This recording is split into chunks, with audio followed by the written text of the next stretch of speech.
कारगिल युद्ध की एकमात्र महिला पायलट गुंजन सक्सेना, जिन्होंने युद्ध में दिया अहम योगदान। कारगिल युद्ध के दौरान भारत की ओर से एकमात्र महिला थी जो युद्ध लड़ रही थी, और वो थी गुंजन सक्सेना। गुंजन पायलटों के दल में एकमात्र महिला थी। 1999 में गुंजन मात्र 25 साल की थी, जब उनकी posting 132 forward area control fuck में हुई थी।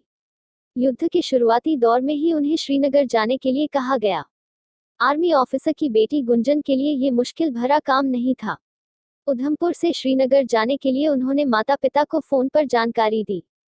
एक आर्मी ऑफिसर होने के नाते उनके पिता ने उनके काम में दखल देना जरूरी नहीं समझा और वो श्रीनगर के लिए रवाना हो गई। कारगिल युद्ध की शुरुआत में किसी को भी इस बात का एहसास नहीं था कि ये इतने बड़े युद्ध का रूप ले लेगा। श्रीनगर में उस समय 4 हेलीकॉप्टर तैनात थे, जिसमें से गुंजन हेलीकॉप्टर चीता को उड़ा रही थी। 10 पायलटों के दल में वो एकमात्र महिला थी, जिसकी वजह से कुछ समय के लिए साथी सहयोगियों को भी अच्छा नहीं लगा। लेकिन कुछ ही समय बाद ऑफिसर इस बात को समझ गए। हालांकि युद्ध की तेजी होने पर उन्हें असाइनमेंट देने से पहले पूछा जाता था कि क्या वो इसके लिए तैयार हैं। गुंजन उन पायलट में शामिल थी जो सर्विलांस के लिए जाते थे।